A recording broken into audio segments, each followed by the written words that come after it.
मदन सहनी के परिवार का नाम दो जगह है। किसी के नहीं आए हैं इस पर।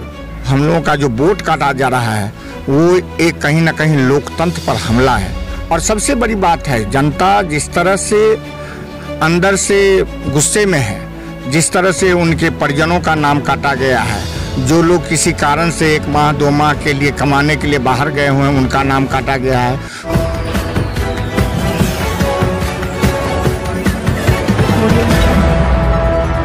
नमस्कार, बिहार मिथिला न्यूज में आपका स्वागत है। मैं मनोज। देखिए, लगातार राहुल गांधी तेजस्वी यादव का जो कार्यक्रम स्थल था वहाँ हमने देखा है, जहाँ कांग्रेस के तमाम बड़े नेता थे।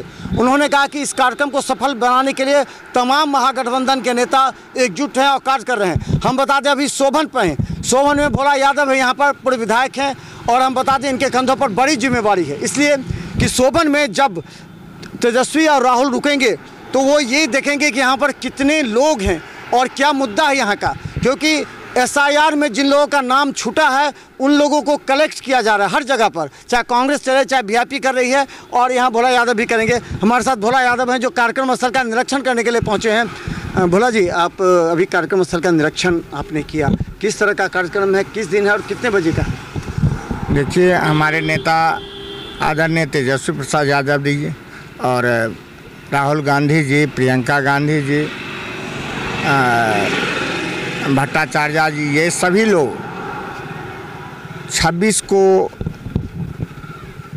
जीवछ घाट में रात्रि विश्राम करेंगे और उसके बाद 27 की सुबह में 8 बजे चल के करीब 9 बजे सोभन पहुंचेंगे। और इस सोभन का जो कार्यक्रम है उसकी जिम्मेवारी हम लोगों के ऊपर में है।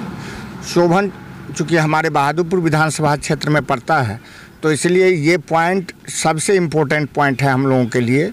और यहाँ पर हम लोगों ने भरसक कोशिश किया है जो अधिक से अधिक लोग यहाँ एकत्र हों और उनको आगमन में और विदाई में अच्छे से उनका वेलकम करें और लोग को उनको लगे जो नहीं हमारे लोग हैं।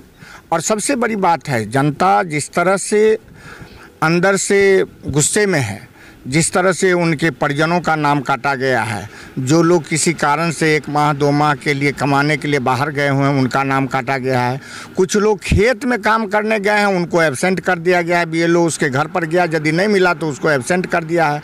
ऐसे लोगों को नाम जुड़वाने के लिए हम लोग परेशान हैं और लोगों को जुड़वा रहे हैं। हमारे नेता इसी काम के लिए वोटर अधिकार यात्रा निकाले हैं, जिससे कि लोगों को ये जागरूकता लोगों के अंदर आए। जो हम लोगों का जो वोट काटा जा रहा है वो एक कहीं ना कहीं लोकतंत्र पर हमला है, लोकतंत्र को मिटाने की कोशिश है। यदि वोट का अधिकार मेरे पास नहीं रहेगा तो निश्चित तौर से हमको पूछने वाला कोई नहीं होगा। कोई भी दल यदि किसी के दरवाजे पर जाती है वोट मांगने के लिए तो उसका मेन उद्देश्य होता है जो ये वोटर हैं। और लोकतंत्र में एक वोट का महत्व है, क्योंकि राष्ट्रपति का भी वोट का वैल्यू एक है और एक जो साधारण आदमी है जो खेत में काम करने वाला व्यक्ति है उसके भी वोट का वैल्यू एक है। अच्छा, क्या लगता है कि सभी दल जो महागठबंधन के उन लोगों को सामने ला रही है तेजस्वी और राहुल के सामने कि जिन लोगों का नाम कट गया, जो जिंदा है उनको मृत घोषित? आप लोग भी बहादुरपुर विधानसभा क्षेत्र से कलेक्शन कर रहे हैं ऐसे लोगों का? लगातार अभी भी हम गोदाई पट्टी से आए हैं, वहाँ भी कुछ लोगों का नाम कटा है, उसको जुड़वाने का हम लोग कोशिश कर रहे हैं। लगातार इस काम में लगे हुए हैं और हम समझते हैं पिछले 20 दिन से हम लगातार अपने जनता के बीच में रह कर के इस काम में लगे हैं। लेकिन जिस तरह से इलेक्शन कमीशन, भारत सरकार एक पार्टी के रूप में काम कर रही है, एक लोकतंत्र को मिटाने की दिशा में काम कर रही है, ये देश के लिए बड़ा खतरा का विषय है। सुप्रीम कोर्ट ने कहा कि बीएलए जो होते हैं राजनीतिक दल के, वो कोऑपरेट नहीं कर रहे हैं बीएलओ को, जिसमें समस्या आ रही है। सभी बूथों पर साटना है नाम। क्या आपके बीएलए सभी जगह देखे हैं लोगों का नाम कटा, उसको जुड़ाने का प्रयास किया? कितने लोगों का नाम काटा गया?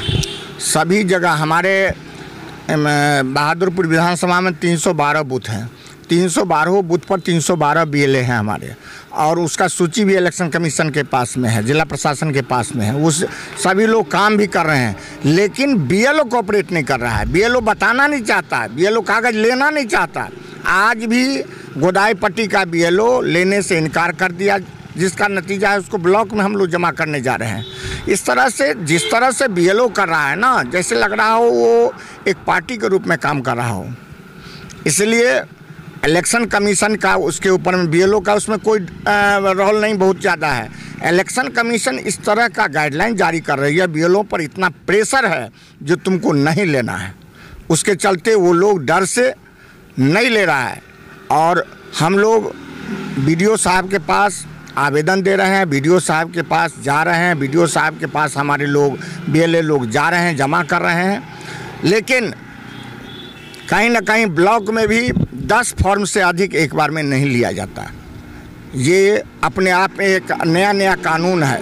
कहाँ से ये लोग कानून बना लिए हैं 10 से ज़्यादा नहीं लेंगे। गड़बड़ी तुम किए हो, एक बूथ पर 250, 300 बूथ नाम काटे हो और तुम 10 लोग है, इसका मतलब वो तो छूटेगा। जो लोग मर गए हैं, जिन लोगों का 2 जगह है, तो ऐसे लोगों का नाम कटना चाहिए कि नहीं कटना चाहिए? और ये BLO ने कहा है कि अगर घर के वो दिल्ली में बस गया है वहाँ बना लिया, लेकिन हमको घर के लोग अगर दे रहे हैं तो हम बना रहे हैं उसका, तो नाम कटना चाहिए सर।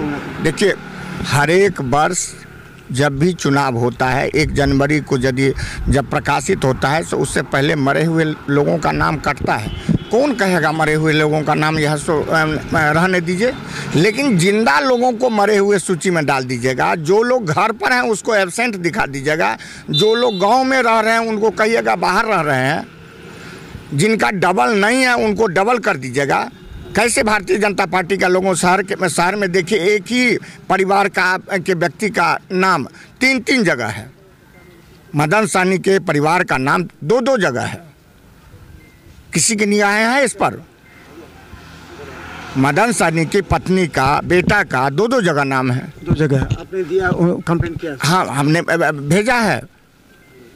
इस तरह से जिस तरह से हो रहा है ये साबित करता है कि ये लोग अपने वोट को बढ़ाने के लिए कहीं ना कहीं डबलिंग कर रहे हैं। ऐसे लोगों का नाम जोड़ रहे हैं जो यहाँ नहीं है। एक परिवार में 300 आदमी कैसे रहेगा भाई? एक घर में 1 कमरे का घर है उसमें, और उसका जो गृह संख्या दिया गया है 103। अब आप पाइएगा 103 में 300 आदमी है। कैसे 300 आदमी 100? इसका मतलब है जो गलत लोगों को आप जोड़े हैं। अच्छा, तो क्या लगता है कि आने वाले चुनाव में इसका असर पड़ेगा? और दूसरा, क्या SIR इस बार चुनाव में मुद्दा बनेगा या फिर रोज़गार, पलायन, जो अलग अलग मुद्दे हो? देखिए, रोज़गार, पलायन और जो स्थानीय मुद्दे हैं वो तो मुद्दा रहेगा ही, लेकिन सबसे बड़ा मुद्दा ये SIR पर होगा। क्योंकि जिस तरह से लोगों का नाम काटा जा रहा है उससे उसकी नागरिकता खत्म होने की आशंका है। कहीं ना कहीं यदि मुसलमान है तो उसको कहेंगे बांग्लादेशी है, हिंदू हैं तो कहेंगे नेपाली है। इस तरह से उनके वो जो इस देश में पैदा लिए, बढ़े, सब कुछ हुए, उनको अपने देश से निकाला करने का काम ये लोग कर रहे हैं। इतना घिनौना काम नहीं करना चाहिए। अच्छा, स्थानीय मुद्दे में अभी एम्स का आप आ रहे होंगे, देखिए एम्स का निर्माण कार्य प्रारंभ हो गया है। तो ये जो पहले मुद्दा था कि ये मोदी जी की हवाई है, लेकिन अब देख रहे हैं कि 7.5 मीटर दीवार उठ गया है, ये काम प्रारंभ हो गया। क्या लगता है कि इसे लेकर के भी जब राहुल आएंगे तो इस पर चर्चा होगी? देखिए, आप तो शुरू से इस चीज़ को देख रहे हैं। एम्स को कहीं ना कहीं दरभंगा से बाहर ले जाने का षड्यंत्र चल रहा था, उस पर हमने लगाम लगाने का काम किया। DMCH को ध्वस्त करने का कार्रवाई हो रहा था, उसको बचाने का काम किया, और एम्स को ये बलिया मौजा में शोभन में लाने का हम लोगों ने काम किया। लेकिन जिस तरह से एम्स के प्रति सरकार उदासीन है, अभी बाउंड्री का काम बहुत धीमी गति से शुरू हुआ है, जो आप भी देख रहे हैं। हमको लगता है 3 महीना से बाउंड्री का काम है, लेकिन अभी तक 300 मीटर भी ढल नहीं पाया है। जिस रफ्तार से बन रहा है, हमको लगता है 10 वर्ष में भी एम्स बन जाए तो ये NDA सरकार का अचीवमेंट होगा। अंत में सवाल कि क्या लगता है कि इस जो रैली निकल रही है अभी जो राहुल गांधी, और इससे वोट पर असर पड़ेगा? जो वोट अभी तक सोई है या BJP या NDA की तरफ कन्वर्ट हो रही थी, उसको जैसे 125 यूनिट बिजली फ्री है, 1100 मुद्दे लेकर 1100 रुपये पेंशन को ले, इसके असर पड़ेगा चुनाव में? देखिए, ये सारे मुद्दे हमारे नेता आदरणीय तेजस्वी प्रसाद यादव जी का है।